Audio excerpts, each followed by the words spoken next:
Est-ce que tu nous entends? Moi, oui. Ah bah, Patsy, tout de suite, ça va. Bah oui. C'est ça la magie. Hein. C'est ça la magie. La première fois que je t'ai découvert avec James et J-Mac, c'est que tu avais beaucoup d'humour, d'autodérision. Et ça me plaît beaucoup, évidemment. Il faut. Il faut, hein. C'est important. Bien sûr. Et j'ai vu un petit peu sur Facebook, je t'ai suivi sur ce que tu fais, donc c'est très bien. Voilà, donc c'était sympa de te faire un petit coucou, parce que l'autre fois, on a été très rapide. N'est-ce pas? Et puis toi, tu as une actualité plus... Là, je viens de mettre sur Facebook et sur YouTube, sur mon site, le dernier teaser de mon nouveau spectacle, Malice au Pays des Merveilles. Donc, comme ça, vous pouvez le voir. Voilà. Oui, j'ai vu ça rapidement, oui. J'ai vu ça. Est-ce que tu as prévu éventuellement de faire intervenir un ou deux de tes personnages? Bien sûr, ils sont à côté de moi. Ah, ils se sont cachés, les petits coquins. Vous voulez qui en premier, Bidule ou Dodo? Allez, Bidule. Allez, Bidule, ok. Ouais, qui est le plus connu. Bidule. Mais tu fais la ventriloquie aussi. Eh oui. Ah ouais. Oui, et puis elle peut te faire disparaître aussi éventuellement. Hein. Salut, Claude. Salut toi. Alors, qu'est-ce que vous racontez? Ben, des conneries comme d'habitude. Bon, alors, oui, Patsy, t'as bien tourné fin d'année? Ouais, ça a été très dur l'année 2024, je vous avouerai, parce que entre les législatives, les JO, le gouvernement. C'est que les arbres de Noël en décembre. Ouais. Donc, pour moi, ça a été bien, ça a été super, tout le monde était content. Donc, voilà, moi, c'est ça le principal. Ouais, moi aussi, j'en ai fait, mais moins que les autres années, si tu veux. Donc, heureusement, j'ai fait une formation à Paris. Ouais, à Boulogne-Billancourt. Oui, à Boulogne-Billancourt, oui. Et ça m'a permis c'était pour une formation pour se perfectionner en tant qu'actrice professionnelle. Et ça m'a rapporté 72 heures, heureusement, quoi, si tu veux. Voilà, c'est ce qui me manquait en plus pour. Oui, parce que toi, tu es intermittente, donc il faut que tu fasses quand même ton quota d'heures. Voilà, c'est ça. Et ouais, donc c'est vrai que l'année dernière, on m'appelait de mars à juillet les clients pour me dire bonjour, est-ce que vous avez un spectacle sur le sport? Bonjour, est-ce que vous avez un spectacle sur les JO? Bonjour, est-ce que vous avez un spectacle sur le sport? C'est un petit peu marrant. Tu m'étonnes. Non, mais c'est vrai que c'était une année chiante. L'année 2025, on va pas avoir ce problème. Bon, j'espère que ça va aller. Ouais, ça va aller. Tu vas y arriver parce que tu fais des choses de qualité. Ah ouais, on va y arriver. Hein. Bah ouais. Bon, et tu fais des choses de qualité. Depuis le temps qu'on sévit en live avec Patsy, elle a connu toutes les époques où c'était même pire que là. Hein. Moi, je suis dinosaure, moi. Non. On l'entendait des fois de façon dégueulasse au niveau des premiers lives. Là, on est au live 33, et puis même, des fois, on n'entendait pas. Il y a même eu un live avec Francine qu'on retrouve tout à l'heure où c'est à l'époque, c'est une petite anecdote qu'on va retrouver. On est en train de préparer un bêtisier. Il y a eu un live, c'était la rentrée, c'était pas la rentrée dernière parce qu'il y a eu des problèmes techniques encore. C'était le live de la rentrée juste avant l'année d'avant, au mois de septembre, où on était en mode web radio. Il y avait Francine qui interviewait quelqu'un. Et je ne sais plus qui c'était. Elle n'était pas encore passée en mode visio, qui interviewait quelqu'un. Et apparemment, elle ne m'entendait pas parler. Et puis moi, à un moment, je ne sais pas pourquoi, j'ai renversé une bouteille d'eau comme je le vois là. Non, c'est pas de la bouteille. Je l'ai renversée par terre et j'ai glissé. Je me suis cassé la gueule dans le live. Et on voyait que moi à l'époque, il y avait que moi, et puis on entendait des sons, enfin on entendait les gens parler, être interviewés. Et Francine interviewait une personne, je ne sais plus qui c'était. Ça c'est un scoop, il faut passer ça sur TikTok. Le décalage qu'il y avait, c'est que les deux, Francine et l'autre invité, s'interviewaient. Enfin, il y a Francine qui interviewait l'autre. On les entendait très bien parler, et puis moi, on me voyait comme image, et on a très bien vu quand je me suis cassé la gueule.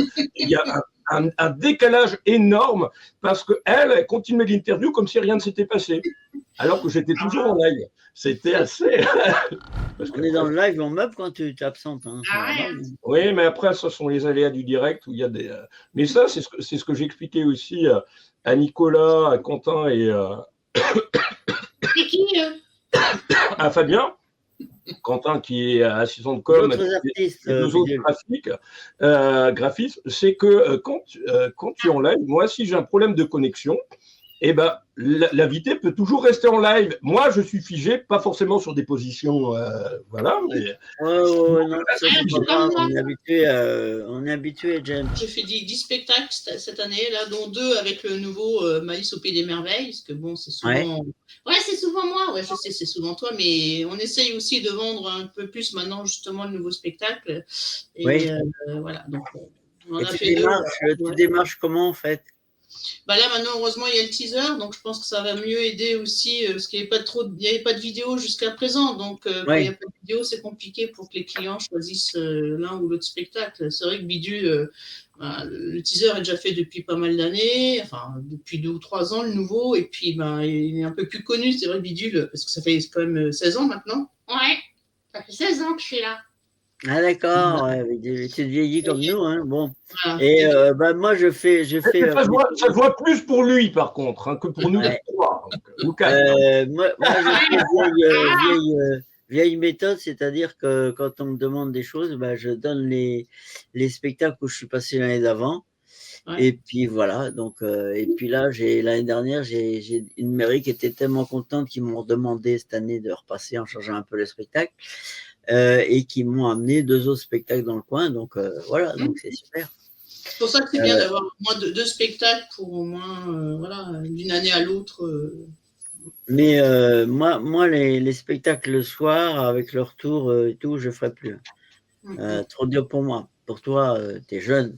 Non, je suis pas jeune, mais c'est normal. En fait, moi, j'ai mon conjoint qui s'occupe de tout ce qui est son, lumière, régie, effets spéciaux et tout, donc ça aide beaucoup en fait. Moi, je suis tout seul. Hein. Et voilà, donc nous, on est à 2 à tout installer, mais c'est vrai que c'est Philippe qui s'occupe de tout ce qui est régie, son, lumière et effets spéciaux, parce que c'est MacGyver aussi, c'est lui qui construit les tours de magie, tout ça. Donc ça. Voilà, donc pour toi, c'est une aide super. Hein. Ouais, c'est sûr. C'est sûr. Parce que ça te libère. J'ai amené deux personnes extérieures et moi, je suis habitué à être tout seul, à être organisé, machin. Ça m'a plus perturbé qu'autre chose, tu vois. Ah bah oui, quand t'es pas habitué, c'est sûr. Ouais. Donc, je refais pas. Écoute, hein. Tu es dans la région parisienne, toi? De quoi? Non, elle est près de chez moi. Oui, je suis à côté de Sancerre. Bah oui, ouais, d'accord. Bon, je vais peut-être aller te voir Sancerre, alors c'est plus intéressant que Paris. Hein.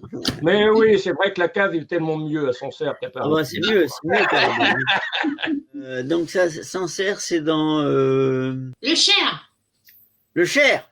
Bah oui, c'est à quoi? C'est à 30 bornes de chez moi. Alors je vais te dire un truc, Patsy, c'est que la première année que je suis arrivé en Sarthe, donc évidemment, je démarrais à 0. Et je fais de l'emailing, tu vois. Et j'ai arrosé tous les départements limitrophes parce que j'ai dit faut et j'ai été par là-bas dans ce coin-là. Ah ouais. Ça faisait des bornes et je réservais un hôtel et je repartais le lendemain et voilà. Mais à l'époque j'avais 63 ans, donc j'avais encore. Ah, c'était hier. Ah ouais, d'accord. T'es centenaire là, c'est ça? J'espère qu'à 100 ans, je pourrai encore faire. Ce sera un bon signe. Hein. Ah, tu feras comme Jeanne Calment. Moi, je suis intermittente du spectacle. Je suis donc magicienne depuis 16 ans maintenant. Je suis ventriloque. Ouais, on voit ça. Sculptrice de ballon, je suis aussi chanteuse musicienne, je joue de la basse, de la clarinette, des petites percussions et je suis aussi comédienne, voilà. Mais bon, c'est la magie qui me fait vivre. D'ailleurs, j'ai eu la chance il y a 4 ans de passer mon diplôme d'état de magie, donc je suis la seule femme au monde à avoir ce diplôme pour l'instant parce que ça ne se fait qu'en France. Ça s'est passé donc à l'école du Vivier à Paris. Je ne sais pas si depuis il y a eu d'autres femmes, je ne crois pas. Enfin, je n'ai pas été au courant, peut-être, j'en sais rien. En tout cas, je suis la première femme à l'avoir obtenu, en tout cas. Ça équivaut à un bac plus 2 à un BTS de magie, donc c'est cool. Est-ce que l'école existe toujours ou pas? Oui, bien sûr. Elle est au Double Fond, le cabaret Le Double Fond dans le 4e arrondissement à Paris. Parce qu'il est pas tout jeune non plus, du Vivier. Ah ouais, il se fait vieux lui aussi. Hein. Il est comme il rajeunit pas, non, c'est vrai. Bah ouais, non, mais oui, mais bon, puis il y a sa fille aussi hein, qui prend le relais, Ah Alexandra. ben, il y a des relèves, oui, évidemment, heureusement. Donc voilà, et puis bah du coup, donc, comme je disais, depuis 16 ans, j'ai mon spectacle Univers de bidule pour les enfants, et depuis 2 ans, j'ai le nouveau qui est un conte sur le thème d'Alice au Pays des Merveilles, qui s'appelle donc Malice au Pays des Merveilles. Il y a aussi de la magie ventriloquie. Et la ventriloquie, et ben, je vais vous la montrer maintenant, parce que c'est pas bidule, évidemment, dans Malice. Ouais, on sait, hein, oui, je sais, c'est Dodo. Allez, salut Bidule. Non, moi, je vous dis au revoir et on laisse la place à Dodo. Au revoir, Bidule, au revoir. Allez, on va prendre Dodo un petit peu. Voilà. Oui, j'ai vu dans ton spectacle, il y a beaucoup de déco, tout ça. Oui, moi je suis je suis une fille, hein, donc ça demande beaucoup et attention. Hop. C'est ça, on savait, t'es même une jolie fille. Alors moi c'est Dodo. Alors je vais reculer un peu, ce qui est très très gros, Dodo. Ah oui, les dodos, oui. Ouais. Salut James, ça va? Il te parle. Salut Claude. Salut, Ouais. Comment il s'appelle, Coco? Je suis Dodo en fait. Voilà. Ah, Dodo, d'accord. Ouais. J'ai une voix un petit peu plus grave. D'accord, oui, je vois ça. Ouais. Je suis un gros oiseau, voilà. Un gros oiseau, oui, d'accord. Ouais, c'est ça. Et je suis le seul Dodo d'ailleurs sur cette planète, hein. Il n'y en a pas d'autres. Hein. Bah non, t'es unique, hein. Ça se voit. Ouais, c'est ça.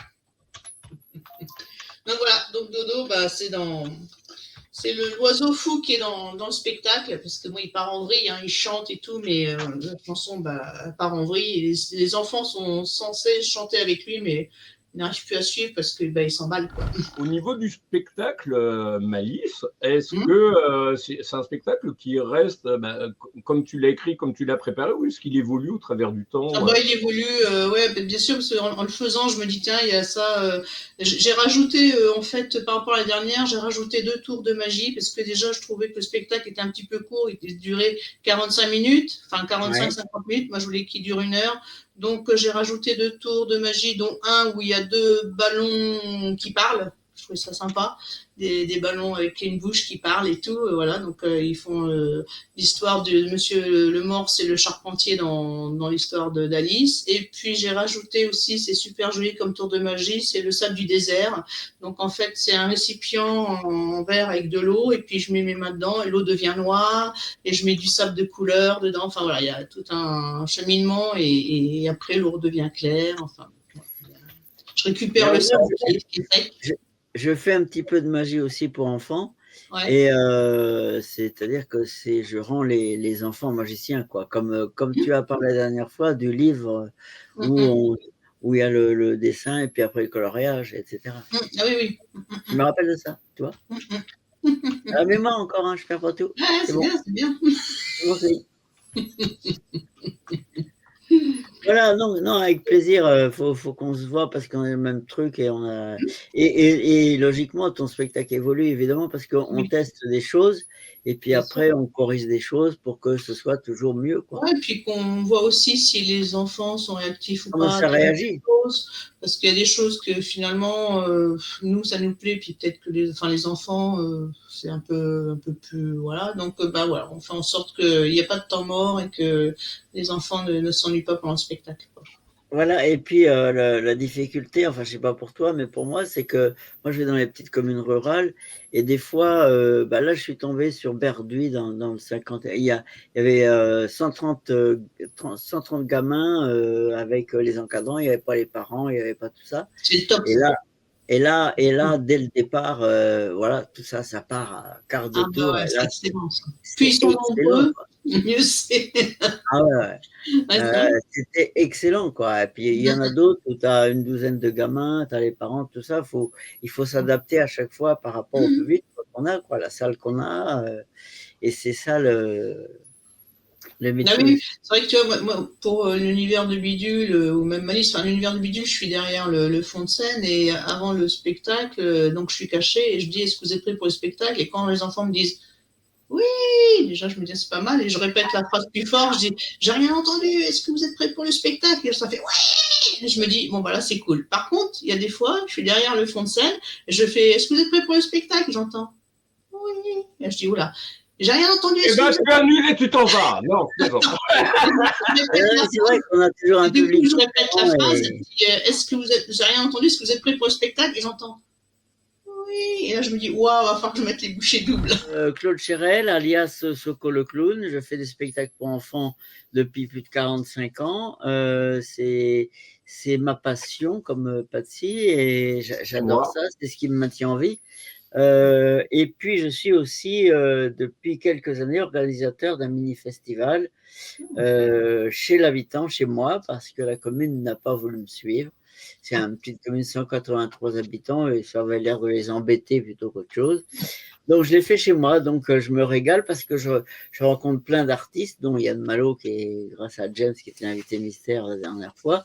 Et la 3e édition sera en 2026. Et puis, je pense qu'entre deux, je ferai des petites soirées privées où j'inviterai des artistes. Et maintenant que j'ai un petit réseau à travers l'association, à peu près une centaine de personnes que je peux inviter en privé, quoi, tu vois, truc cool. Et peut-être que je ferai venir Patsy pour faire son numéro avec des... Voilà, pourquoi pas. Ben, avec plaisir. Hein? Avec plaisir.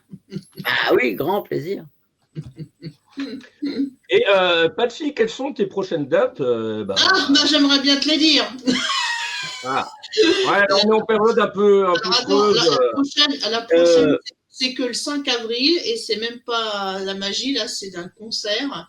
Et sinon, j'en ai une au mois de juillet. En fait, il n'y a rien du tout. Là, c'est la période est très calme, là. Hein. Là, c'est plus que très calme. Là, donc, un concert où tu joues d'un instrument ou tu chantes juste? Oui, alors je suis donc principalement bassiste, guitare basse avec clarinette, et j'ai une première partie où je chante les muses de Gainsbourg, parce que j'imite aussi certaines voix comme Berkin, Bardot, voilà.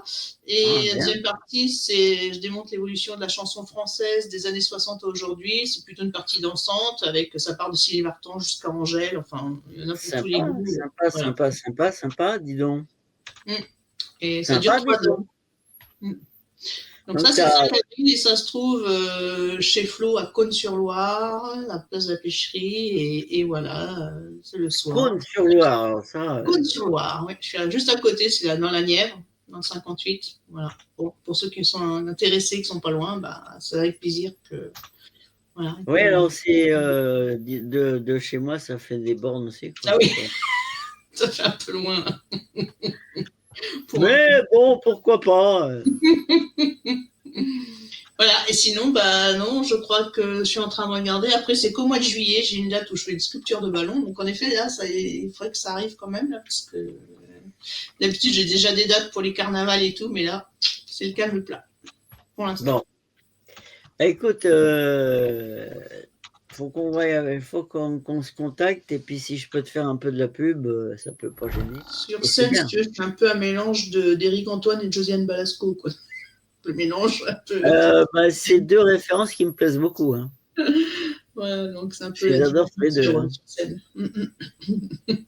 Je les adore tous les deux. Donc là, oui, ça ne m'étonne pas que je t'apprécie. Donc Sancerre, oui, alors je vais revoir où c'est, mais oui, j'irai faire un tour. Quand il fera beau. Entre Nevers, Bourges, par là, enfin, tu vois, c'est dans ces zones-là, quoi. C'est dans le centre de la France, en fait. Ouais, j'ai apprécié les années 70, même si j'étais jeune. Les années 80, j'ai adoré, évidemment. Et puis, jusqu'à Allier 94 à peu près. Puis après, ça s'est dégradé. Ça s'est dégradé après. Moi, j'ai fait une soirée DJ années 80 avec les Pat Def, etc. On s'est bien marré à faire ça. Hein, et ça marche toujours. Hein, Abba, Claude François, Bonnet M. Tu mets tous ces types-là, les années 70 aussi.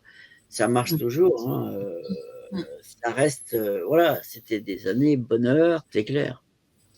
Pour danser. Hein. Ouais, bien sûr.